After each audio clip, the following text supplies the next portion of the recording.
Welcome everybody to this edition of the Spartan Sports Report here on TV3, and Brendan Gunkin, who's the athletic director at CS, is happy to join us, aren't you? Always happy to be here with you too. We're always happy to have you. You've got a lot of information. Let's talk about some winning things at CHS on Saturday. I guess our tennis team was pretty successful in the sectional finals. Yeah, our boys tennis team won the sectional for the first time since 2012. Good. Defeated Franklin County 5-0, so everybody won their match on Saturday, so it was a nice clean sweep for the Spartans over the Wildcats, and I think Franklin County had won the last 5 in a row, so good time to knock them off the throne. So. Okay, what happens now? Well, tomorrow they're going to travel to Richmond, and they're going to take on East Central. If we beat East Central tomorrow, which I think we lost 3-2 in the regular season. Okay. If we get lucky and get it by them tomorrow, then we'll play the winner of the Richmond-Nicetown game on Wednesday. So. Who would be favored there? Sorry. Richmond's probably the favorite in the whole thing. I know they beat us 5-0 in the season, and they're pretty solid. So hopefully we can get to play them again and get a little revenge. Who are some of the members of the boys' team? Well, we have one senior, Justice Barvis. He's played number 1 singles. Okay. Number 2 singles is sophomore Jonah Graham. 3 singles is junior Gavin Parsley. Number 1 doubles, probably the tallest doubles team in the state, is junior Jacob Brown and sophomore Sebastian Birch, 6'6" and 6'5", so he might be the tallest doubles team in the state. I don't know. Pretty big fellas. Number 2 doubles is junior Dylan Billington and sophomore Seth Spurlock. They've And had we a have pretty good 4 season. freshmen that are on the roster: Rudy Brandstetter, Logan Shipley, Dustin McCarroll, and I knew I was going to draw a blank on the last one, Gage Brown.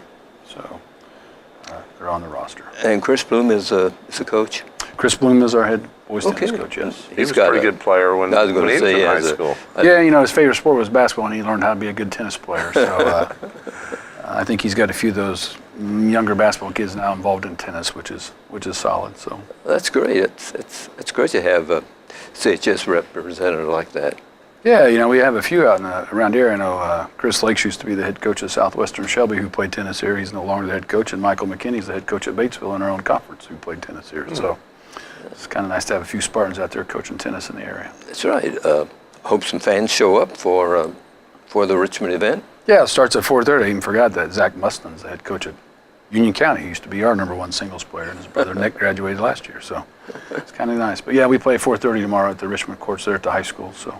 What kind of courts do they have? How do they compare with ours? They have 8 of them.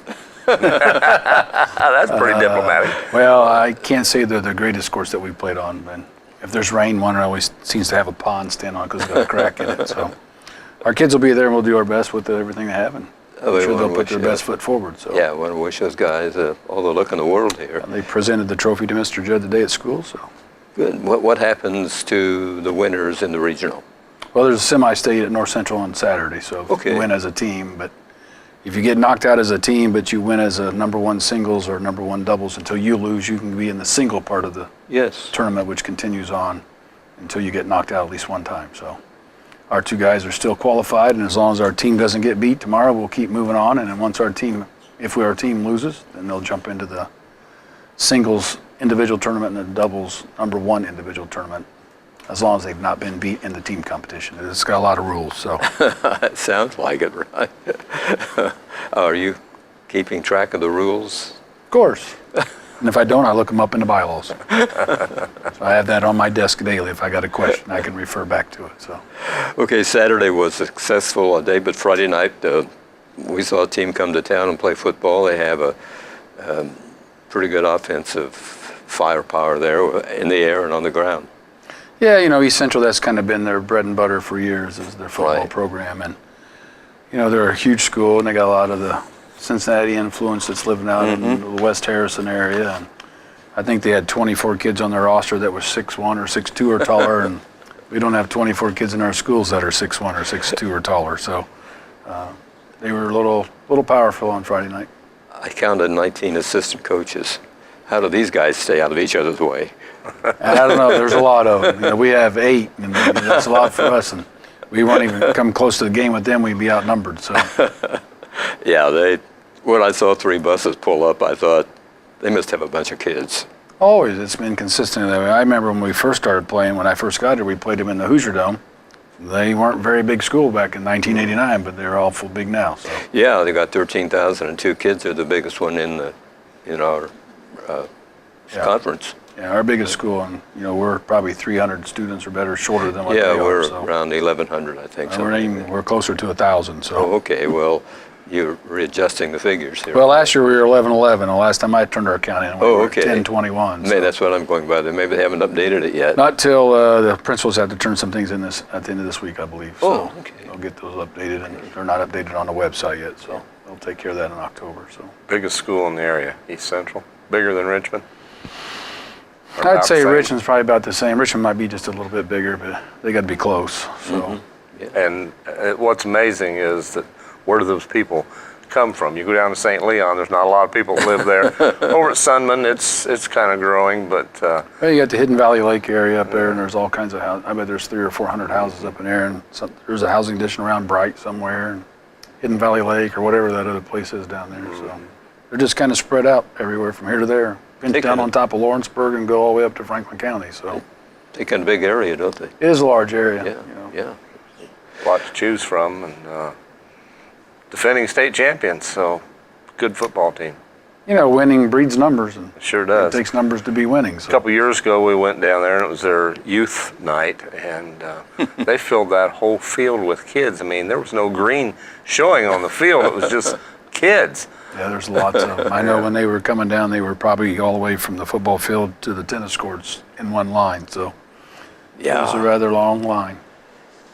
And that's our goal, is to get there. And, we had a lot of kids at youth night on Friday night, but we probably had more than half of them not there on Friday night to get recognized. So, which bodes well if our numbers continue to grow. And what I was amazed about, that if that was Connersville Spartans and we were defending state champs, and we were on the road, the visitor section would have been full. They had almost as many kids there as they had, players on the sideline, as they had fans in the stands. That didn't make a lot of sense to me. Yeah, it's a little different. I don't know what it is about traveling football. We still travel fairly well when we go on the road, and obviously we had a great home crowd, Friday night. And I just remember last year going down to East Central playing. I don't want to bring up basketball, but brought up basketball, and their AD, Don Stonefield, is also their football coach this year. And he said nothing like having a home game in the middle of the week on the road in the basketball world, as we outnumbered them in the gym. And you'd think, as well as East Central is in football, that they would have a bigger following on a consistent basis. And I'm sure as they get into the tournament, it gets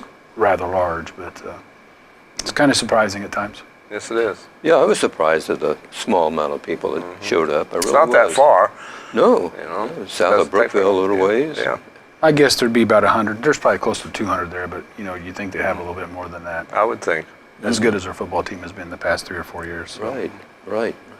TV3 was at the game on Friday night, and we're going to look at some of the tape from that game. And this is was the Spartans breaking out to get introduced and start the game. But this one play coming up here, a little controversial, and premature whistle. It had a ref or an official that was kind of in the way, and is Beckman breaking out for a big gain, which I think may have been a turning point in the ball game.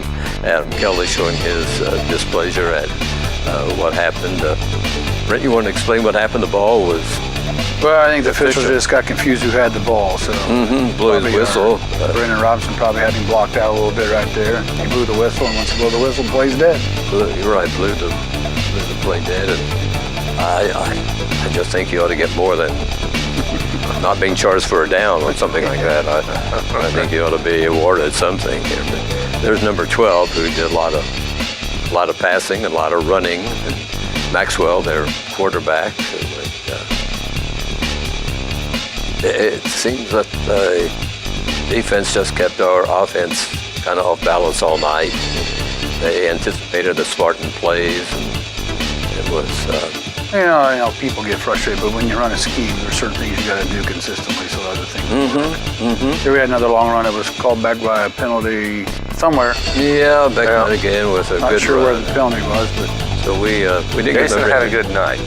He did have a good night. He played well. Yeah, he sure did. We didn't get very many breaks from the officials. But sometimes you make your own breaks. So. That's true. That was a tough one right there. Hard hit. Yeah, unfortunately, it was a little bit helmet to helmet. I haven't heard the status of Adam today, so. Yeah, Adam. Trainer thought he had all of his memories there on Friday, just have a bit of a headache, so she was going to reevaluate him today. They didn't have practice on Saturday because most of them went to the youth football games with the first graders, rode the bus down to the youth football games with the first graders and watched them play. And, yeah, Adam was shaken up. We'll get an update from her after today. Hopefully he'll be okay for this week's ball game. You know, a lot of times when you get hit, you kind of forget what you've been doing. You forget what day of the week it is. And she said he had all those faculties about him on Friday night. So Good. I'm sure just as a precaution, they held him out the rest of the game from that hit on. The helmet-on-helmet thing is a decision by the official whether or not it was intentional or accidental, is that right? Yeah, I mean, they don't let you target or spear, so they don't have the exact same rules as the pros and the college do, but they try not to let you lead with your head if you can help it intentionally. And we had a young man get ejected for actually spearing someone in the back a couple weeks ago, so. Right. But that was a little bit after the play, too, so. Yeah. It was nice to see. We just had the highlight there of Cole Martin kicking that field goal with just a little over 2 seconds left, and clock you know the kids never gave up, and that was important for them to put some points on the board. Well, we had a nice letter from the officiating crew about how well our kids were and still complimenting and helping each other at the end of the game, even though they were way behind, being positive with each other and not arguing and listening to the coaches, trying to get instruction and doing what they're trying to tell them. So we just got to get numbers. We have to get kids that want to come out and play. So he wrote a nice letter to me, and I forwarded it to the coach. And very nice. You get that very often from the officials? Not often. So it's nice to hear something positive instead of get an IHSA unsporting-like report for your kids not doing what they're supposed to be doing. But that happens a lot in soccer. When you get a yellow card, you get a report. And yellow cards are frequent in soccer just by the nature of the game. Sure. Cole Martin is a soccer player. I kind of think that shows when we see him warming up before a ball game and kicking in the game. Well, yeah, you know, he kind of gets there late, and he's got to have practice. And a lot of times on the road, his parents have to drive him down to the road game so he can get his soccer practice in. And then he comes and warms up to kick. So. But you see that kind of often, the soccer player as a kicker, and I think on East Central team they had a couple of gals. So. Yeah, I mean, there's no rules that girls can't play. They can't play they football. They can come out and play. We've had a couple try. I don't think anyone's ever stuck it out the entire season. I don't know why a girl would want to play football, but that's up to them, I guess. Yeah. Sometimes that's just the sport they love. You know, if you find that passion, that's what you got. So. We're going to see girls in basketball ever? I mean. Well, right now we have a boys and a girls team. So that takes care of that problem. Now, if we ever go to co-ed down the line, I don't know what will happen 10 or 15 years from now. So. Right. Still on the athletic and football theme here, we might look at what we have from the CHS media for this week. Those guys and gals out there produce something for us, and let's look at it right now. I'm Gabriela Gonzalez, and I'm here to talk about the new trainer coming to CHS. I wanted to work in a high school setting rather than a clinical setting, so I'd rather be watching sports than working in an office. I went to college at Anderson University. I have a bachelor's degree in athletic training, and one of my friends I graduated with from Anderson told me about a job opening in her hometown, so I applied. It's a small town, everyone is friendly, and I like the coaches and athletes. Victoria Stevens, she is our new athletic trainer. She graduated from Anderson University with a bachelor's degree, and she's passed her state certification to get her license.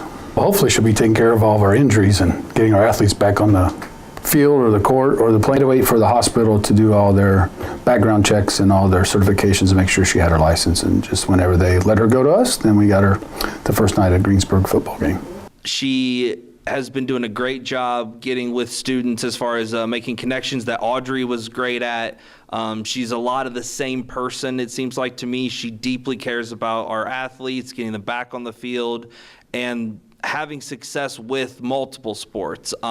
She seems like the type of person to me that we are really glad that she's here and that we're going to benefit from for a long time just because of the knowledge that she brings to the table. So, I'm glad she's here, and I'd like to welcome her if she gets to watch this or what have you. So that's pretty much all I got. There you have it, CHS. If you see Victoria around, make sure you give her a friendly welcome.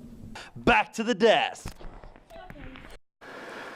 What's her duties as an athletic trainer, Brent? Well, she's on site every day to take care of our injuries and treat our kids, and she goes to all of our home events, and she travels to some of the away events, football, and I'm hoping she'll travel with basketball teams. And then, we had to get a new one. They're hired through the hospital, so I know That's what I everybody was a thought, little too, frustrated Joe. early because we didn't have one, but Audrey Shaw, who's been here for about 3 years, she took a job at either IUPUI or U of I don't remember exactly which one, so she resigned right at the end of June and was there till July 27th, so it took a little bit of time to get somebody in to interview, then get through all the hospital hiring process. And Sure. it wasn't as quick as we would like for it to be, and we were doing our best to get one there, but they have to go through their required steps of getting someone hired at the hospital. So that she's been on staff since the Greensburg football game and has done a great job so far. Is she a local girl or anything? She's from Ohio. She went to Edgewood High School in Ohio, and that's somewhere around Hamilton. So she drives back and forth every day right now. Okay. Her goals she says to move in town here as soon as she can get a few paychecks under her belt. You know how college kids are when they get out. Sure. A paycheck is a big thing for them. So. Yeah. It's a right. big thing for a lot Well, of for all of us.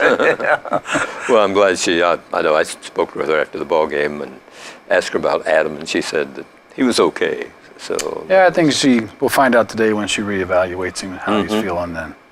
Let her take care of what she needs to do. I mean, I can go talk to him and ask him, but I'm not going to be able to diagnose if there's anything they think is wrong with him. I would have to err on the side of way safety. And Sure. I'll let her take care of that's what her degree's in. So Right. We hear about concussion protocol. Exactly what is that?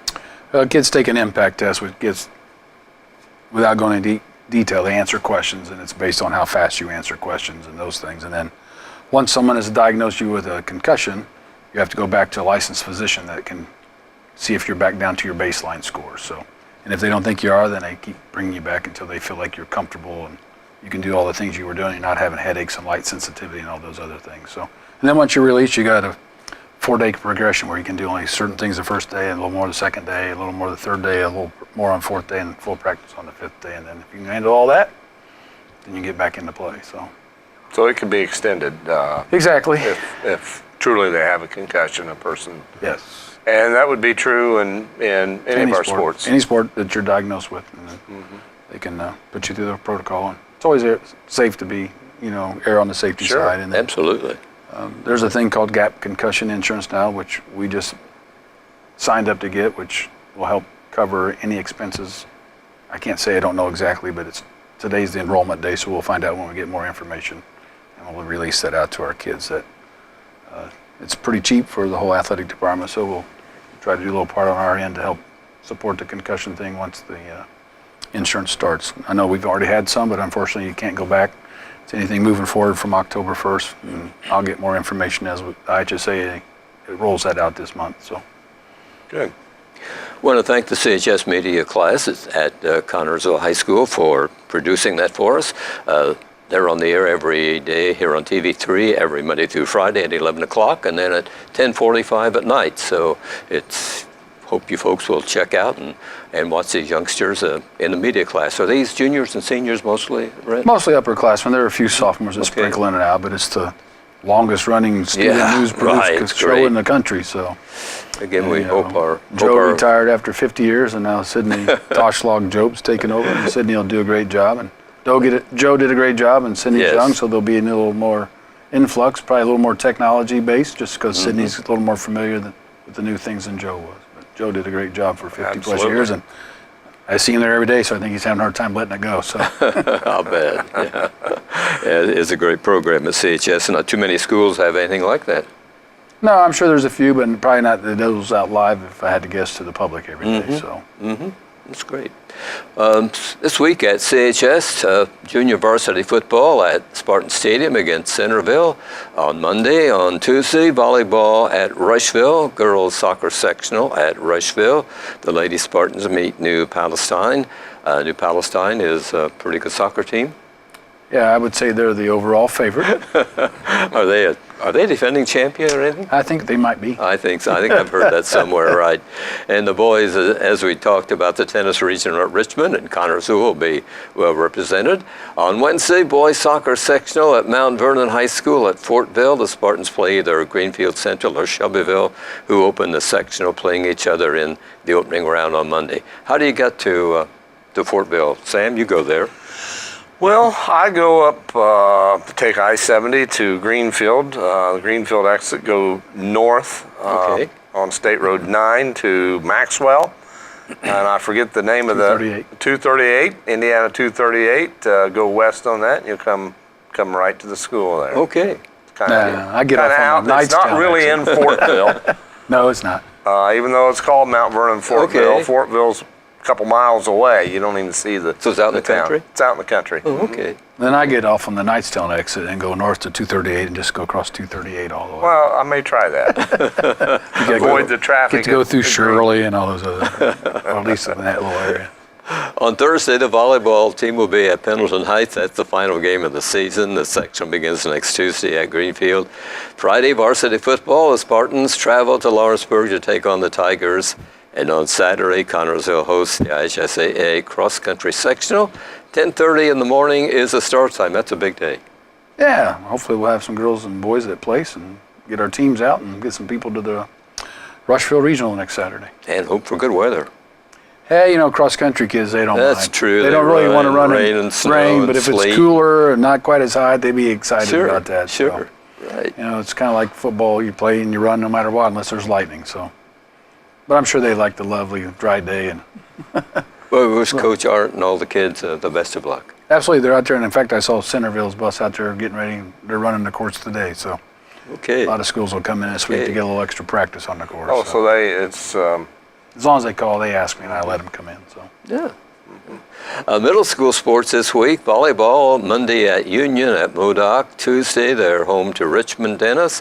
Thursday at St. Mary's in Rushville, and that's the end of their season. The cross-country team at middle school at Franklin County on Monday for a three-way meet. Tuesday at Richmond for a four-way meet. That ends the season. And football, Tuesday at Sunman Dearborn. And we'll talk about sports remaining football regular season opponents. Lawrenceburg, as we mentioned, Connersville goes to Tiger Stadium, or they call that place, on Friday night. Lawrenceburg is 3-4 after winning over Rushville Friday, 21-19. Other victories were 35-14 over Taylor, Ohio, and 35-13 over Franklin County.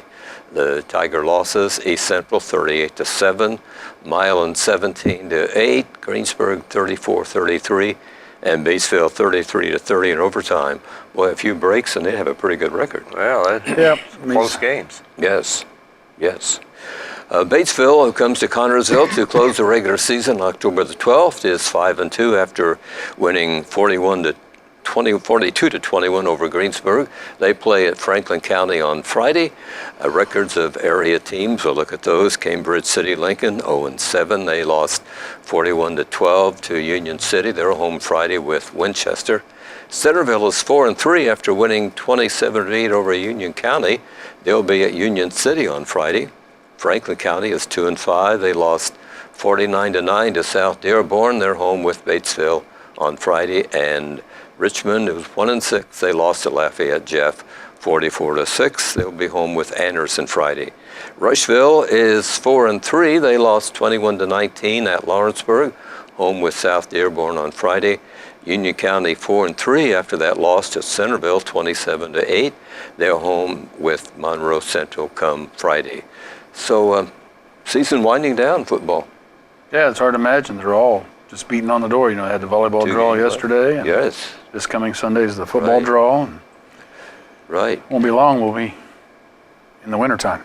Then it'll be spring. So it comes real fast anymore. But I was just going to say October 12th is our last home game. We'll recognize our football seniors, our cheerleading seniors, Spartan seniors, and our band seniors at that night.